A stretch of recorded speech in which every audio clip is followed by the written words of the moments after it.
तीन दोस्तों की कहानी सुनाता हूं मैं आपको। नमस्कार, मेरा नाम नंद किशोर है। मैं फाइनेंशियल एडवाइजर को रिक्रूट करता हूं, उनको फाइनेंस की कोचिंग देता हूं ताकि वो लोगों की फाइनेंशियल मदद कर पाए।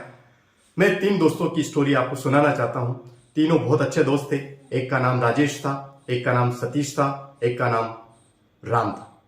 राम, राजेश और सतीश तीनों बहुत अच्छे दोस्त थे। तीनों एक कंपनी में काम करते थे। कंपनी बहुत ही अच्छी प्रॉफिट वाली कंपनी थी। तीनों की बहुत अच्छी जॉब थी। तीनों माइंस के अंदर इंजीनियर थे और तीनों के बंगलो भी पास पास में थे, कंपनी की तरफ से बने हुए थे। तीनों की फैमिली पास पास में रहती थी। अच्छी हंसती खेलती फैमिली तो तीनों की। अच्छे स्कूलों में पढ़ रहे थे तीनों के बच्चे। तीनों के एक बच्ची, एक बच्चा, एक बच्ची, एक बच्चा, एक बच्ची, एक बच्चा, इस तरह से था। तो सतीश, राजेश और राम तीनों दोस्त रूटीन में जैसे उनकी कंपनी में काम करने जाते थे वैसे काम करने जाते थे और साथ साथ घूमना फिरना भी करते थे। तीनों की फैमिलियां साथ में घूमने जाती थी।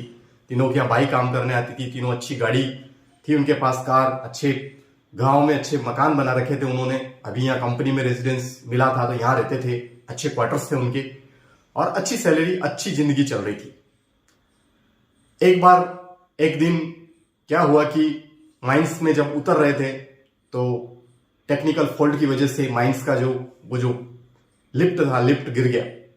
लिफ्ट गिरा 300 फीट नीचे और बदकिस्मती से वो तीनों दोस्त उस लिफ्ट के अंदर थे। तीनों एक ही धर्म के थे। तीनों का जो भी घर लाया गया, घर पे लोगों का बहुत बुरा हाल था। निश्चित रूप से जो भी कंपनी के लोग उनको जानते थे वो भी बहुत सहानुभूति जताने आ रहे थे और तीनों की फैमिली में बहुत बड़ा सदमा था। निश्चित रूप से सदमा होना ही चाहिए क्योंकि जब परिवार में आय अर्जक व्यक्ति और ऐसा कुछ हो जाए और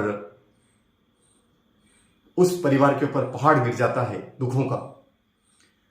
क्रियाक्रम हुआ तीनों का, दाह संस्कार हुआ, जैसे तैसे 10-12 दिन निकले। एक कंपनी में ही कोई काम करने वाला, पहले कोई काम करता था, वो व्यक्ति आया मिलने राम के घर पे और बोला, भाभी जी इस कागज पे साइन करिए। भैया ने कोई एक पॉलिसी निकाल रखी थी हमारे साथ में। मैं LIC का एजेंट हूं और मैं पहले इसी कंपनी में भैया के साथ काम करता था। मैंने यहाँ से काम छोड़ दिया था और फिर मैं LIC का काम करने लग गया था। तो भैया मेरे परिचय में थे, मैंने भैया से बात की थी और इन्होंने एक 10 लाख रुपए का बीमा लिया था। एक्सीडेंटल भैया की डेथ हुई तो मैं 20 लाख दिलाऊंगा भैया को, मतलब उनकी मृत्यु होने पे भैया के परिवार को। तो भाभी जी यहाँ साइन कर दीजिए और ये 20 लाख आपको एक मुश्त मिलेंगे। उसके बाद आपके परिवार को हर साल 1 लाख रुपए बच्चों की पढ़ाई लिखाई के लिए मिलते रहेंगे और जब बच्ची की शादी होगी, अभी बच्ची 7 साल की है आपकी, तो जब ये बच्ची 25 साल की होगी, इसकी शादी के टाइम पर LIC में आपको 25 लाख रुपए और दिलवाऊंगा। तो भाभी जी ने रोते रोते साइन तो किया, लेकिन पड़ोस में ही सतीश और राजेश की फैमिली भी थी। उन्होंने भी पूछा कि भैया, क्या राम भैया ने जो अपने परिवार के लिए सोचा था, क्या मेरे पति ने भी ऐसा कुछ प्लान किया था क्या? तो वो LIC के एडवाइजर जो भगवान के रूप में उस घर में आए थे, राम के घर में, उन्होंने अफसोस जताते हुए कहा, भाभी मैंने तीनों को समझाया था साथ में।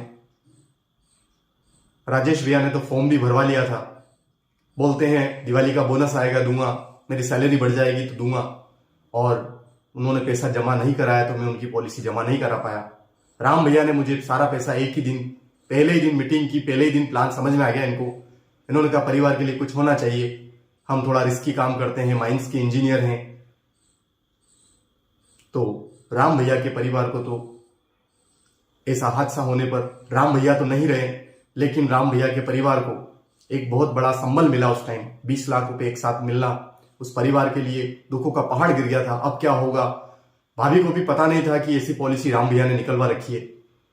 तो मैं ये बताना चाह रहा हूं कि राजेश भैया ने तो मना ही कर दिया था कि मैं बीमा वीमा पे विश्वास नहीं करता हूं, मेरे को LIC नहीं करवानी है। राजेश भैया ने फॉर्म भरवा लिया था लेकिन शायद वो समझ नहीं पा रहे थे ये क्यों जरूरी है और वो आनाकानी कर रहे थे, वो बार बार मना कर रहे थे। और राम भैया ने तुरंत पहली ही मीटिंग के अंदर वो पॉलिसी ले ली थी। कंपनी की तरफ से भी कुछ बेनिफिट्स मिले उनको, लेकिन सबसे बड़ा बेनिफिट तुरंत जिस कंपनी से मिला, जो भगवान समान जो भाई साहब थे LIC वाले, उन्होंने उस परिवार को, राम के परिवार को तुरंत सहायता दिलाई। मैं चाहता हूं कि हमारे जो भी एडवाइजर LIC अभिकर्ता साथी आपसे संपर्क करें तो आप भी राम बने। कोशिश करें कि राजेश ने जो गलती की या राजेश के एक और दोस्त ने जो गलती की वो गलती आप ना करें। Thank you.